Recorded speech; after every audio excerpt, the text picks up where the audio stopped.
Thank you so much for joining us today. So the aim of this session at Oxford Rural Farming Conference is to present some of the work of the European coordination of the Via Campesina's Migration and Rural Working Group. This working group is made up of agricultural workers unions, which are based in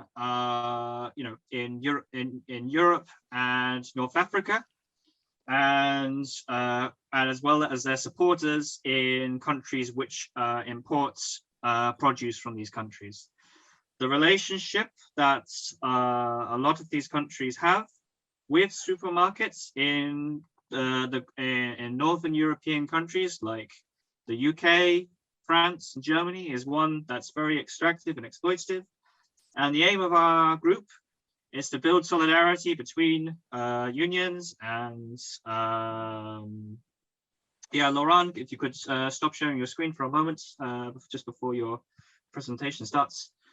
You want to start with Eurosol? Yeah, I want to start with Eurosol, but we'll keep it up then, and then we can because we'll just move on to your presentation shortly. So the first, so what we're doing with this session is we're going to present two cases of labor disputes and worker exploitation in two companies. One being Eurosol in Almería in Spain, and the other being Azora in Morocco. And so our speakers today are Laurent Vonwiller. Laurent, who is based in Switzerland and a member of Unitaire, which is La Via Campesina Siliet in Switzerland, a small farmers union there. And we're also joined by Mohammed Haekch, who is the General Secretary of the FNSA Agricultural Workers Union in Morocco.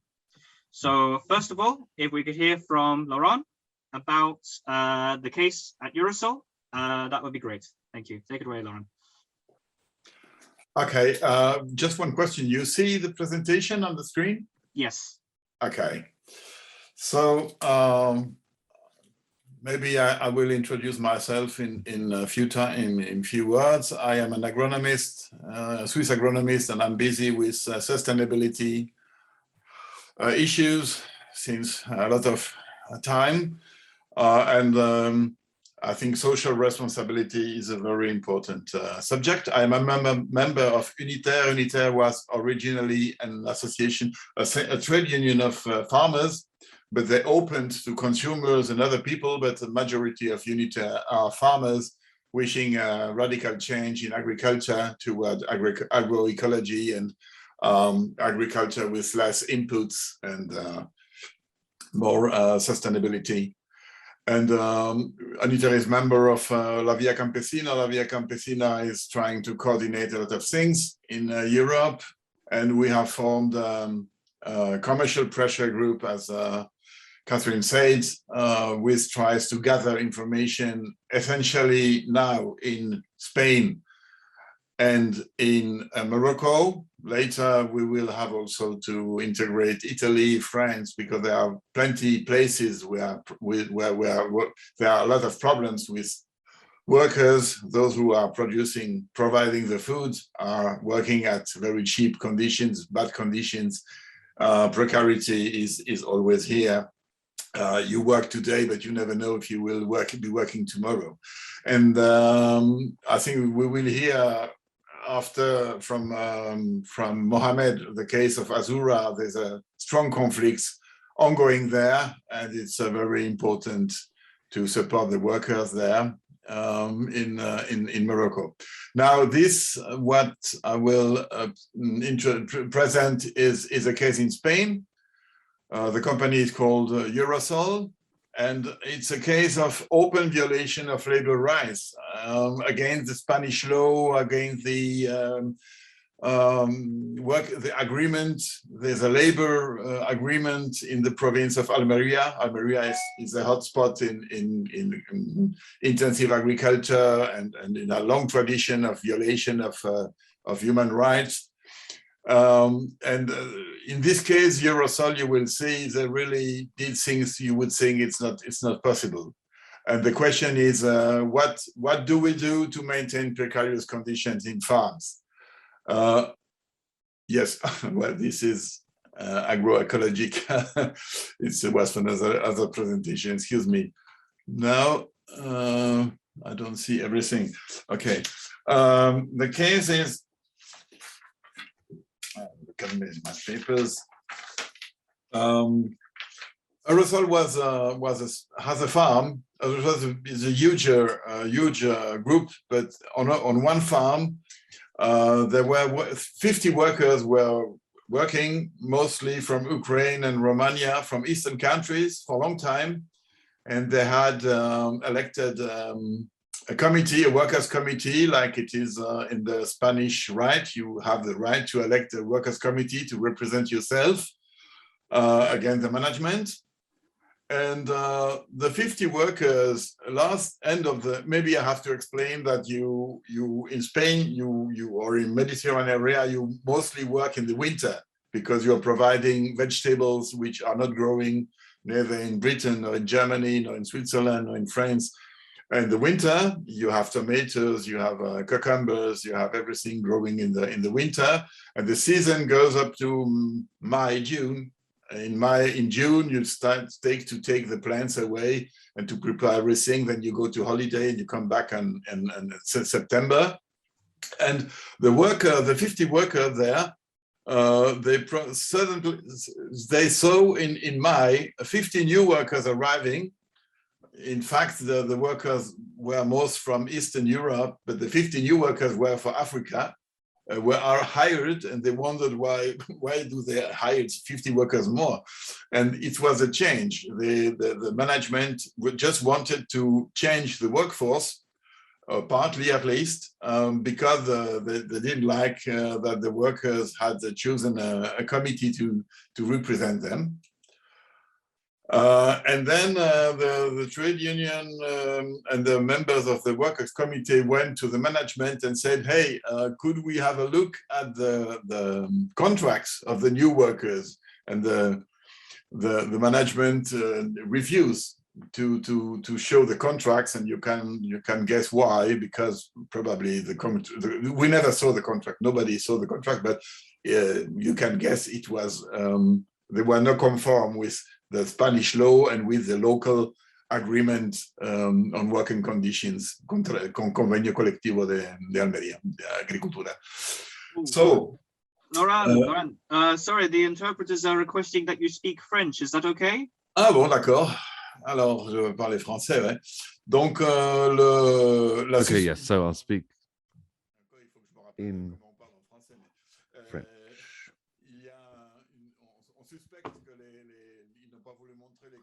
So we wanted to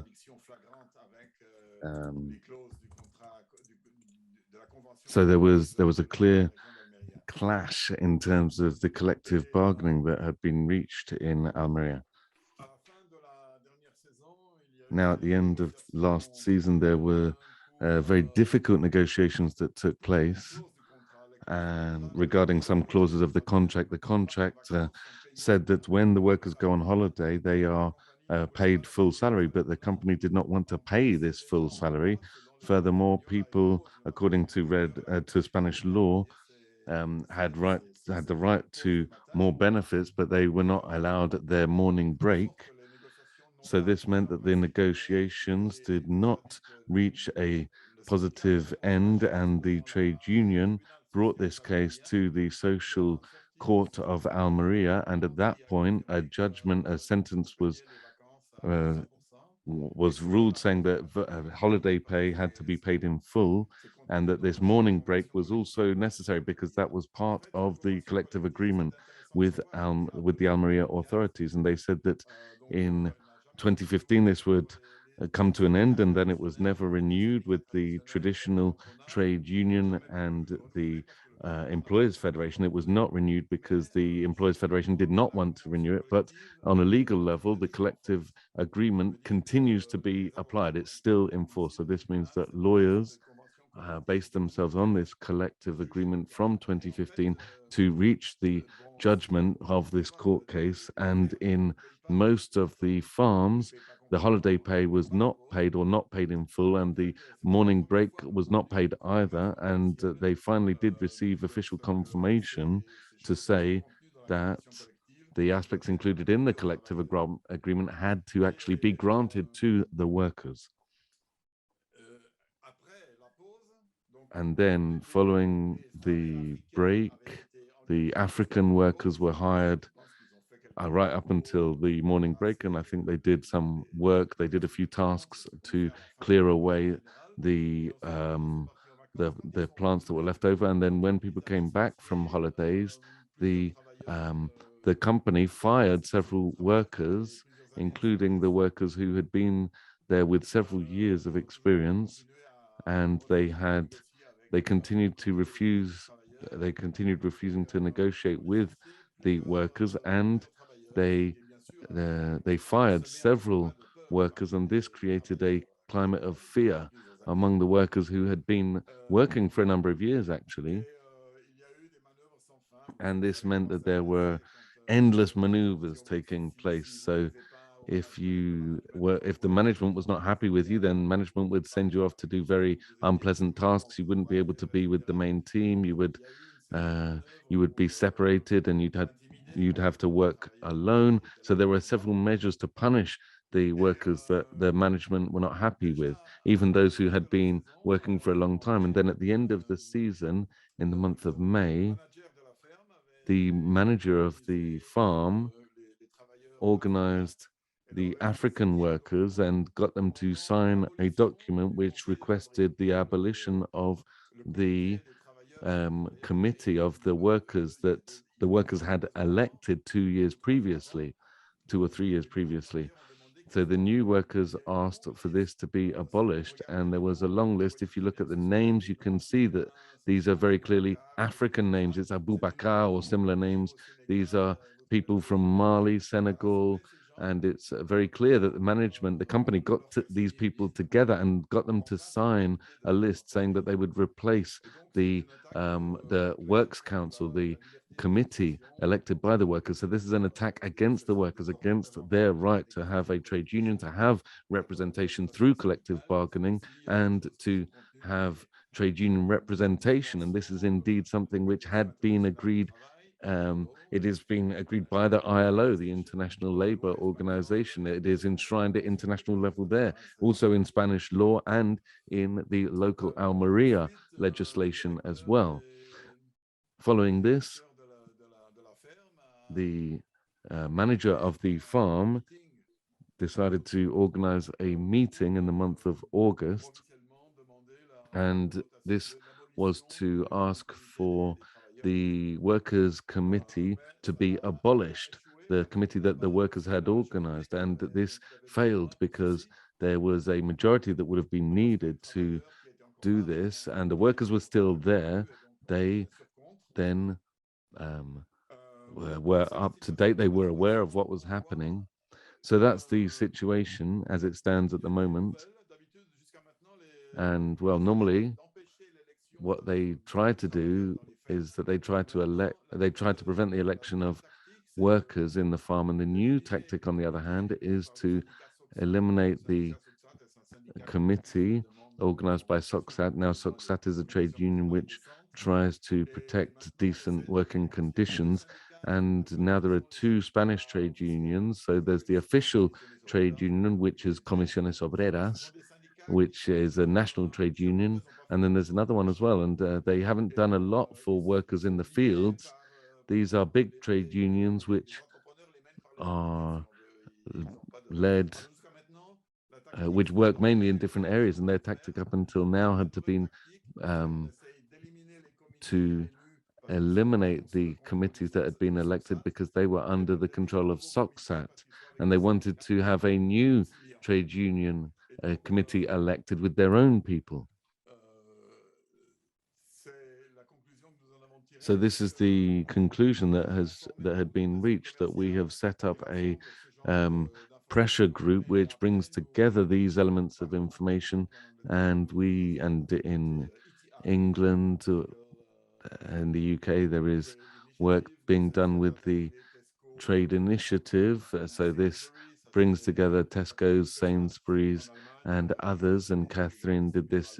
And we also worked with Germany, the big supermarkets in Switzerland as well. And all of these big distributors, these big supermarkets, have great statements on sustainable development. They all say that they're in favor of sustainable development. They say that they're all in favor of the ILO working conditions, that they're all in favor of corporate social responsibility. But then in their supply chains, often what we see is that there are abuses taking place, as we can see with Eurosol, and then nothing happens. The supermarkets do absolutely nothing.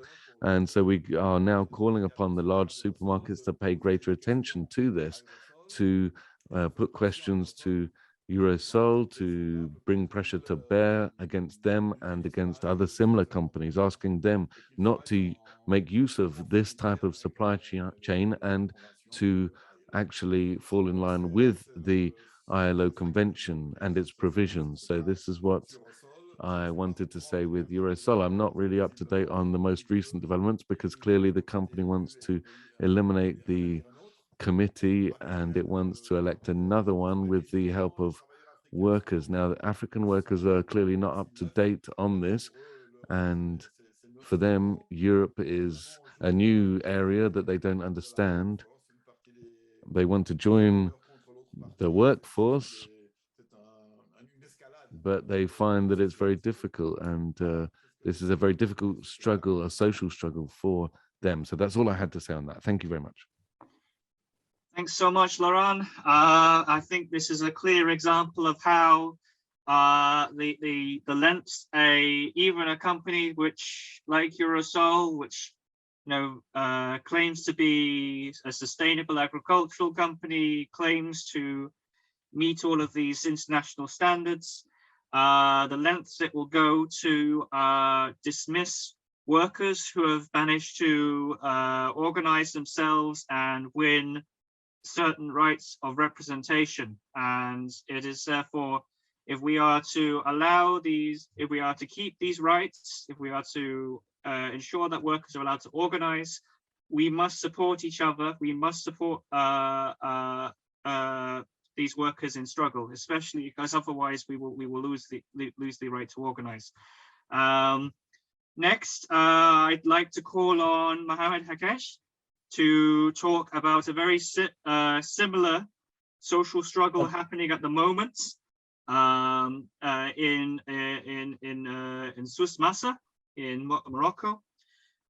This is in a company that's very connected to the United Kingdom, Azura, which exports its vegetables, specifically tomatoes, to Sainsbury's and Tesco. And there is a very, very concerning situation there with a death of a worker just this Sunday in a sit-in at the enterprise. So, Mohammed, if you would like to introduce the topic, that'd be great. Bon, merci. De toute façon, je suis très, très content d'être parmi vous. Thank you very much, and it's a great pleasure to be here with you. The work being done, I would say it's very important, and it's we can see that help is efforts are being made to help workers, and the workers are suffering. We have worked with, and as you know, that from January there will be 12,000 people who will start working in the Mediterranean and working with Huelva in the south of Spain. And so Morocco is basically a bridge between Africa and Europe. And for this reason, the work with you is of great interest. Now, I have heard that you've asked me to talk about some topics which are very important. Now, firstly, I'd like to present you the region of Souss Massa, and I'd like to explain why it's so important. Then I would like to explain why so many are attracted to this region. Following that, we will present the way in which Azura is addressing this problem, how it's looking at this problem which has been taking place, and I'd like to explain recent events. And this is being presented to Europe, but not being presented to us. And so we could hear about what the workers are doing and what activities are being led by the trade unions. And then also we can look at other activities, other initiatives that are underway at the moment. So I just wanted to share these aspects with you. So firstly, this region in Morocco is very significant in terms of production for exports, and this region is a huge contributor to national GDP. It contributes 9% of all of the country's GDP. So that's huge. The surface area of this area, the land area, is 400,000 hectares, and 106,000 hectares have very modern equipment for food production. And there have been huge amounts of investment in this area. It is becoming a space for highly industrialized agriculture, and I'm sure you know the repercussions of this and the impact of industrialized agriculture for the environment and also for the water table.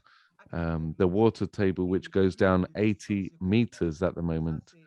Well, it was 80 meters, but now to get water, you have to go down 200 meters underground. And now I have a few figures from recent years, and 82% of exports from Morocco come from Souss-Messa, the Souss-Messa region. So you can see that that's a huge share of exports for the whole country. And most of these exports go straight to Europe.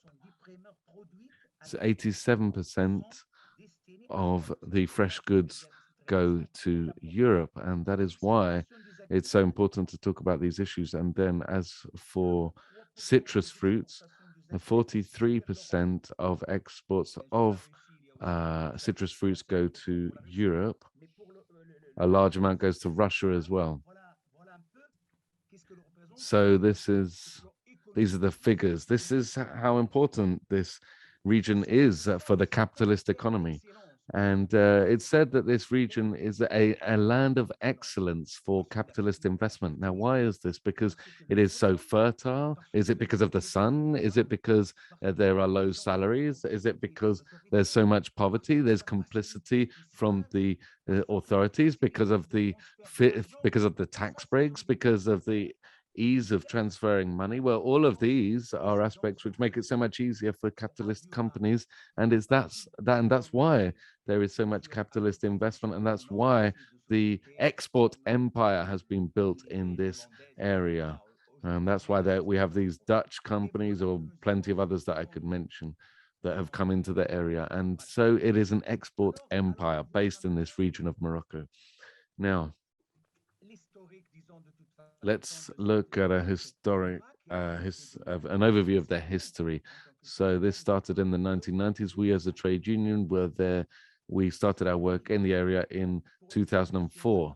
So for the working conditions, what we said is that if you read the report from 2009 on sustainable development, so this is really a report of sustainable exploitation from 2009. I'm sorry if I'm maybe using the wrong term here, but I see it more as a sustainable exploitation export rather than a sustainable development report. And so I'd like to just read a few points or tell you what this report says. So it says that Azura, the company, will guarantee the rights of all of its employees, and that there is a code of conduct for all employees that will be respected. But the workers don't actually know about this code of conduct. And it is said that this code of conduct takes inspiration from the Universal Declaration of Human Rights. Oh, the Universal Declaration of Human Rights of the UN. And it brings in commitments for child labor, also guiding principles from the OECD. Oh, excellent. And then we hear about measures and conventions from the International Labour Organization, the ILO, and then it is said that these great guiding principles are there enshrined for all of the workers. And then, as for trade unions, what does it say? Well, it talks about Moroccan law and French law. So even French law is said to work with these principles. So all workers have the right to join a trade union. So that's what it says in writing. It says all trade unions are possible, and workers can join these trade unions. Trade unions are present on 5% of Azura's areas. Now, they say this themselves, that there's only 5% trade union coverage, which is absurd. And when you look at it, there are 47 sites where Azura carries out its work. Now, they're in Ashisha and Dalawa, and on 40 farms, small, well, the minimum surface area for farms is 30 hectares. So they're very large farms, and there are roughly 4,000, 5,000 workers that we're talking about, agricultural workers, and the packaging area alone has 1,500 workers, just the packaging, just so that you can understand how big this operation is. And that's the situation, just to give you an idea. Now, what is the reality on the ground? Well, maybe I didn't introduce myself fully, but I'd just like to say I'm the former Secretary General of the agricultural workers sector in the trade union, and I'm still in charge of international affairs in the Moroccan trade union. So what's been happening? So Azura, since 2004, what we have seen is that a small trade union office has been set up, and they started hassling us in that office. And in 2014, they went much further than that. They started to fire people. They started to dismiss people, even though they were scared slightly of the social repercussions in Europe or the penalties that may come in from Europe. But they did this anyway. They fired people, and they had only 27 sites at the time, but now over the last 7 years, they have doubled their, and there's been a lot of investment from the the Morocco Green Plan. And now, why is it that this has happened? Well, there's this policy of doing away with trade unions. And so the pandemic for Azura was something, it was like manna from heaven. It was an amazing solution for them, because they were able to do whatever they liked. And that's why we saw an explosion of mushrooming of Azura. Why is it that they were able to grow so fast? And why were they able to fire so many people? Well, in June 2020, elections for representatives of staff or the employees were held, and so the workers were able to elect representatives, and Azura was actually it was the company itself who put forward the delegates, the representatives, and they tried to prevent the real trade union representatives coming forward. They did whatever they could to prevent the real representatives of trade unions coming forward, the real representatives of the workers. And that's why they fired a number of people. They got rid of a number of employees. They fired the former representatives of the workers. Now, to fire somebody, to fire a workers' representative, there's supposed to be an agreement with the labor inspector. That is in accordance with Moroccan law, but they did not do this. They just fired people. They dismissed people as they wished. And what did Azura do? Well, in order to put an end to the trade unions, they developed their policies further, their policies for eradicating trade unions. And there was forced labor, there was isolation of certain workers, and some workers were put into quarantine. And the non-trade unionized workers could take breaks whenever they like. so the non-trade union workers, the non-unionized workers received bonuses and advantages, but those who signed up to a trade union received nothing. They received no benefits. And there is no director of human resources at the moment. There's just somebody that the company's put in the role, and they also have militia. I'm really saying that word. I'm saying that quite clearly, that they attack people, they attack workers. They have armed people, armed militia who come in and threaten and harass and attack people so that they leave, and they have, well, every now and then there are percentages that need to be met, there are targets, and they threaten those who don't reach those targets. And then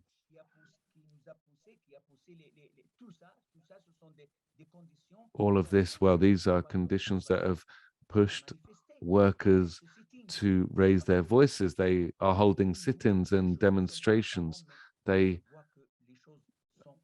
Well, sometimes it seems that people know about this, but actually they don't. And so awareness needs to be raised. Now, following the tragic event of the death, there was an accident of in Nulamati and Tinsaba, and this meant that there was outrage among workers. And what happened was that Azura now is terrified. The company is scared. And following the burial of Ansaba, the administrative authorities came in. They contacted the mother and the father of the deceased person, and they offered them 6,500 euros. And we saw that this was a good indicator. You said, well, why are you coming in to give us money? Because it seemed that the person had been killed by an accident. But this is just a sign that really that there is real responsibility, there is real liability here. And they said, the company said, no, don't speak to us, go and speak to the trade union, it's not our fault. And now there's the stick and the carrot, of course, at 3 in the morning, after the burial, after the funeral, after giving money to the family, at 3 in the morning, they used their own militiamen, their own armed people, to pour cold water over the workers who were sleeping in this sit-in. And so think of this awful situation. Now, there's all this talk of human rights and these wonderful words, but then we see that this is what happens.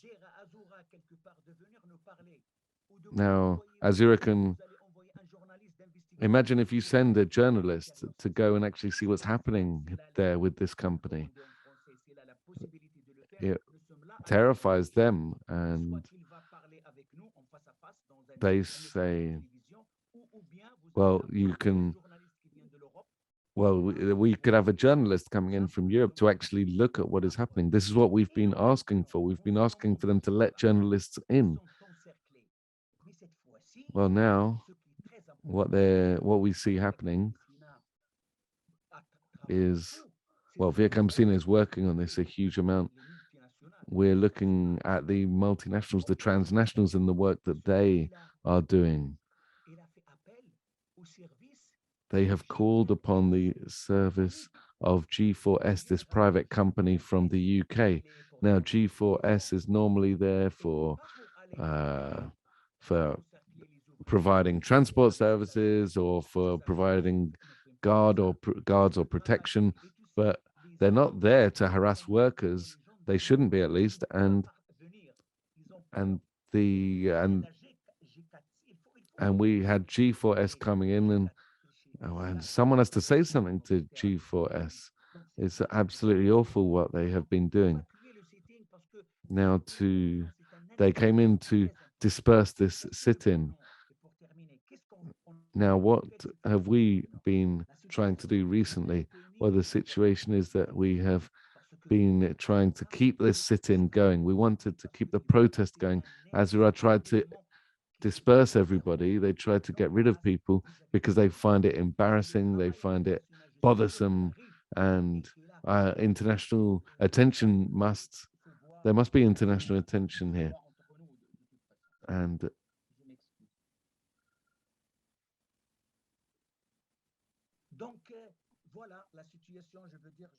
so that's the situation. I hope I haven't forgotten anything. If there's any other questions, then please let us know. Now, the current situation is that there is resistance from workers. They don't want to leave.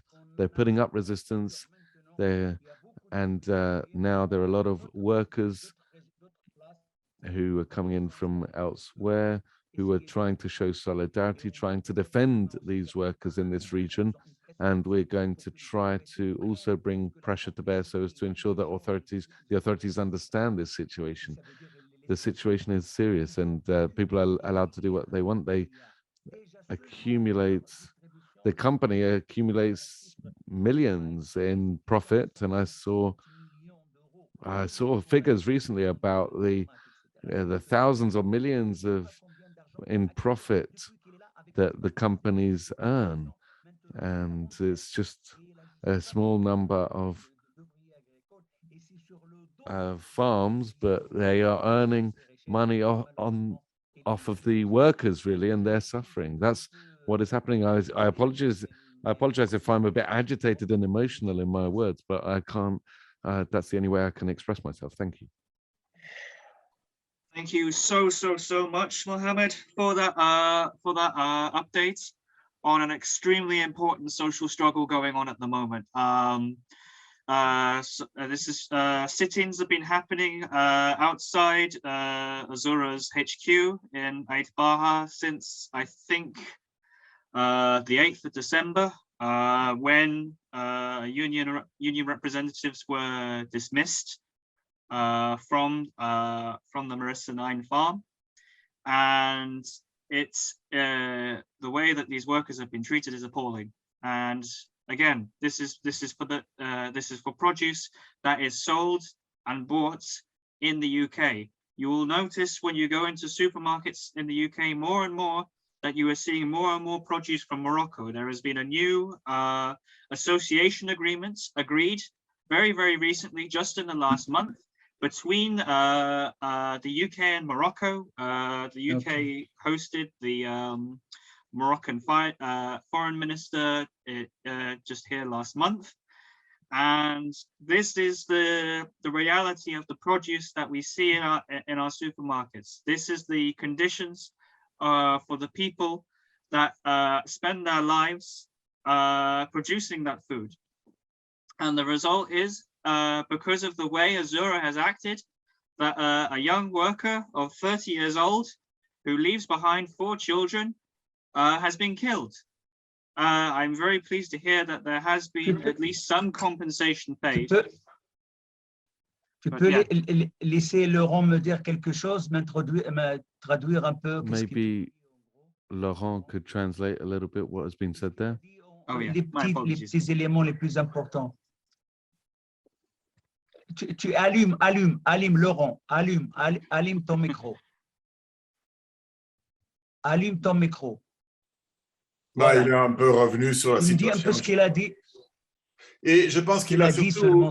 Tu m'entends? Il a surtout rendu les gens... Yes, he was just summarizing some of what you said. So, and he was adding some more information about the reaction in the UK and the boycotting of products in the UK.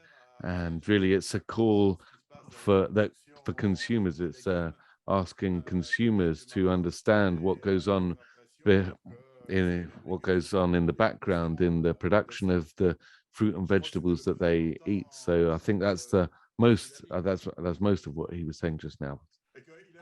Il y a un accord particulier après le Brexit.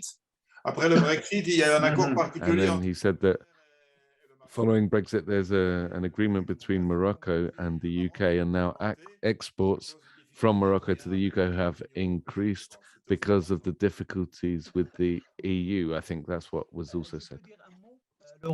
Un mot. Can I just add one thing? Says Mohammed. So the 40th day, on the 40th day, we're going to have a big meeting at the home of the victim. We're going to have a gathering, a large gathering, and if any of you are able to help us or to be there, the 40th day since this happened, we will be holding this event at the home of the victim. And so I hope that that's clear. Thank you. Okay, we are going to open up to sort of questions and comments. So if any audience members have anything they'd like to raise, anything they'd like addressed, if you could post it in the Q&A, that would be great, and then we can address it. If everyone's satisfied, then I have some points I can raise as well.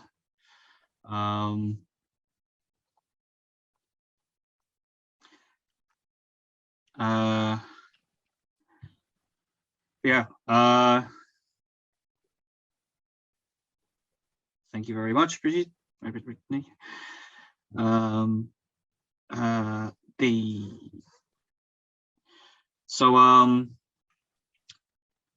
I'm just going to comment briefly on things that we intend to do about these social struggles in the UK. As Laurent mentioned, there is a framework in the UK called the Ethical Trading Initiative, which brings together supermarkets and trade unions and NGOs, seeking to ensure that international labour organization standards are upheld within supply chains. There is a whistleblower system, and we are compiling all the information and statements that the FNSA has released on this issue to provide to send to UK supermarkets, to encourage them to sanction Azura until this situation is resolved, because this is as has been, I don't know whether it's been explained, the dismissal of trade union representatives at this farm is illegal. It has not been signed off by the Moroccan Labour Inspectorate. It is not legally valid, and so therefore it is what we are seeing here is UK supermarkets, by continuing to support and buy from Azura at the moment, are supporting breaches of Moroccan labour law. They are benefiting from illegal practices. So and additionally as well, we are going to try and send our own donations of money to the family of Dina Sabah, the killed worker, to ensure that her children are provided for. I'm really pleased to hear that Azura has paid some compensation. Laurent, could you ask Mohammed whether is it Azura who have paid compensation to the family? Yes. Is that? J'ai pas. Il a demandé si c'est Azura qui a payé la compensation, mais oui, yes, Azura paid. C'est Azura qui a payé. Non, mais de toute façon, on est maintenant dans une discussion. Azura. Well, now we have discussions underway. Azura came to the family, and they offered their condolences, but there's a big discussion now. They're saying, is it a labor accident, an accident at the workplace, or was it a road accident? And there's a big debate about that. There's an argument over that. So was he actually working, or was he just on the side of the road, or was it a road accident? And so if it's a road accident, how much needs to be paid? If it's a workplace accident, how much needs to be paid? And we're talking to the police as well, and they should at least have a conscience. Regardless of how much they pay, they should have a conscience of the impact on the family.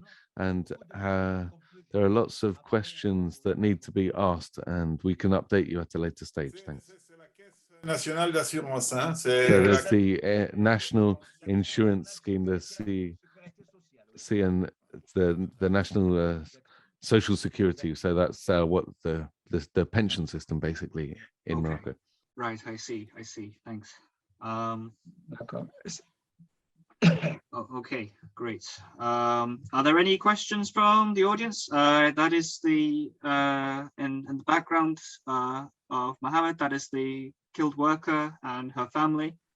I think it is ridiculous to say that this is a traffic accident when, for one thing, Azura made it so workers could not assemble outside the gates in a safe manner.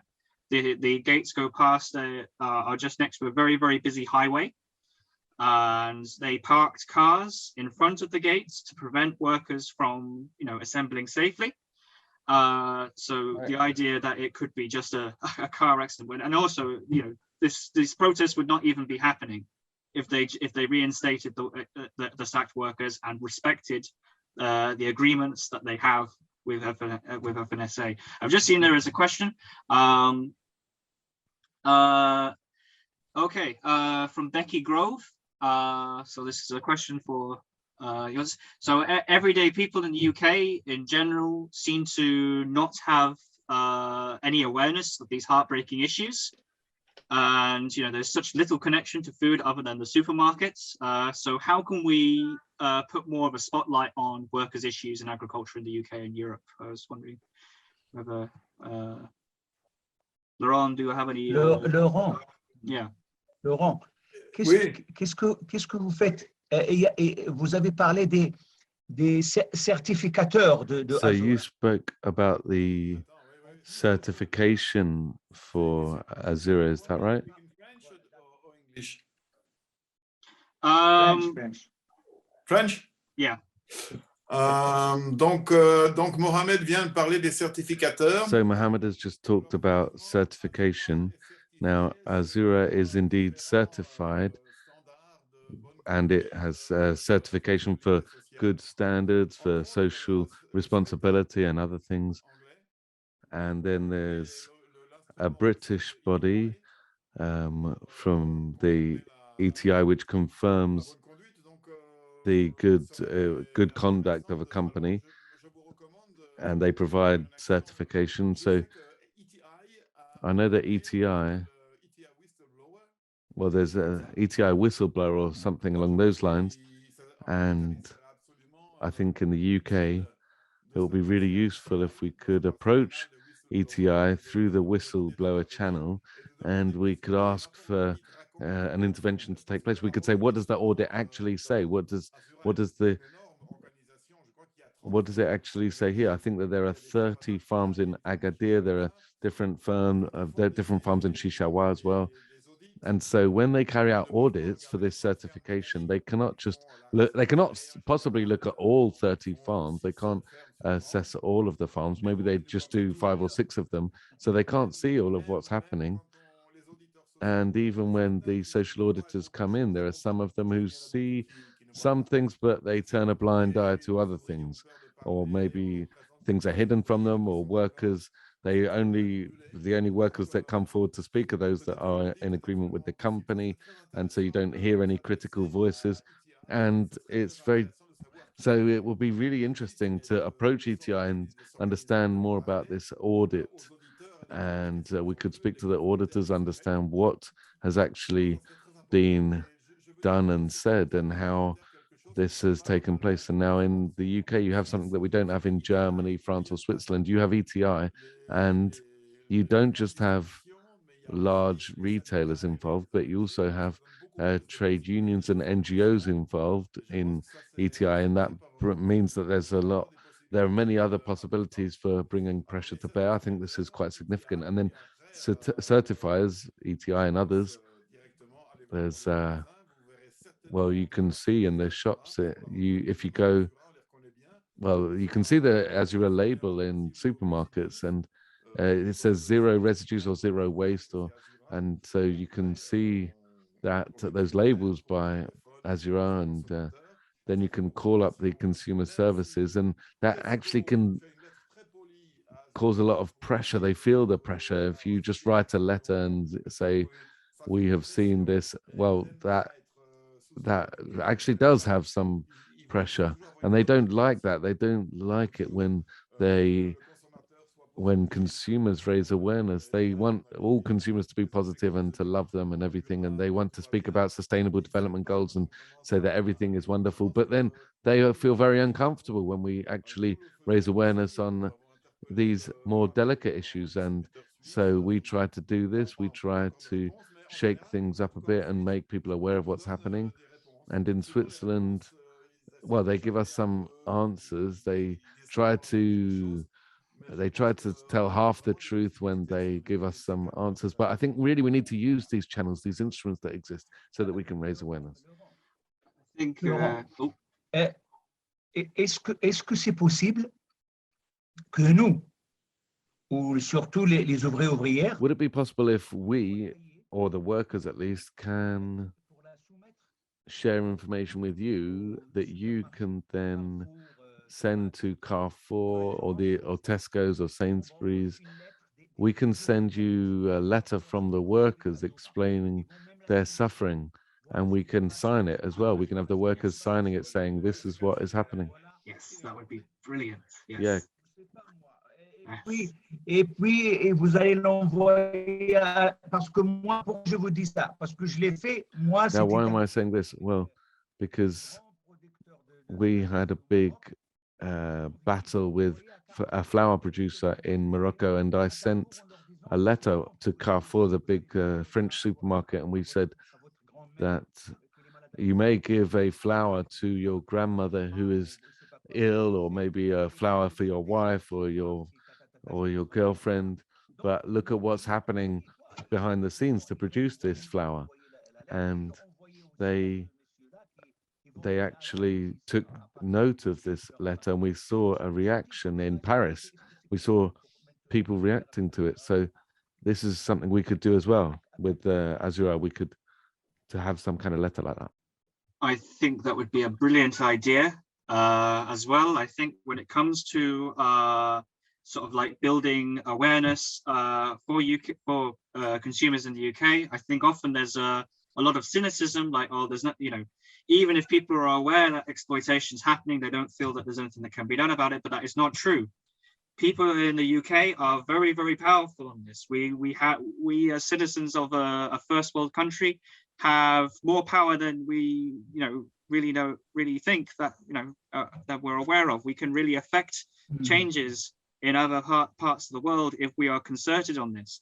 So I think it is a case of organizations like the Land Workers Alliance doing the work on this, but sort of compiling the evidence of what's happening, disseminating it along its networks, and providing consumers with a way that they can place pressure on the supermarkets. And one way of doing this is through contacting initiatives like the Ethical Trading Initiative. Another way of it is writing to the supermarkets.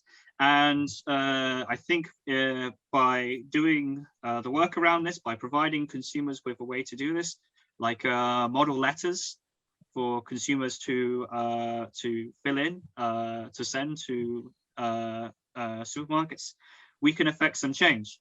And as well, I think as what we are coming to realize here, and this is me just talking about the UK now, is that we have quite a shortage of agricultural workers at the moment, because workers are not coming here because the conditions are bad, and we've just voted to leave the European Union, making it harder for them to come.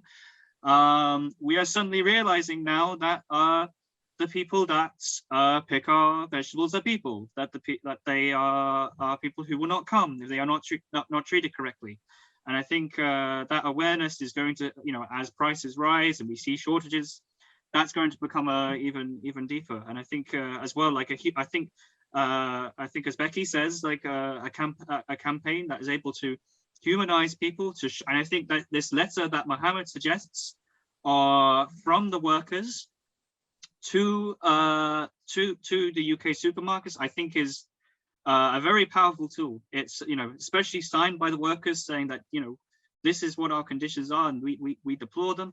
I think it's going to be very, very difficult for them to counter that. Okay, I'm just aware a little bit of the time. We have about 2 minutes left before we must leave.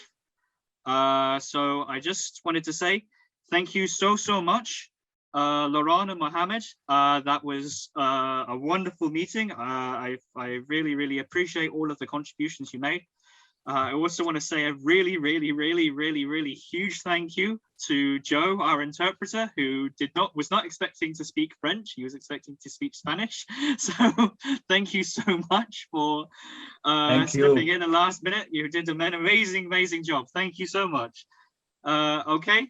Thank you. Thank you. Right. Okay. All right. Thank you all for you. Many thanks for you. Thank you Yes. for all right. Thank you so much. All right. We'll see you all Okay. later. Goodbye. Bye. See you. Bye-bye. See you. Bye. Goodbye.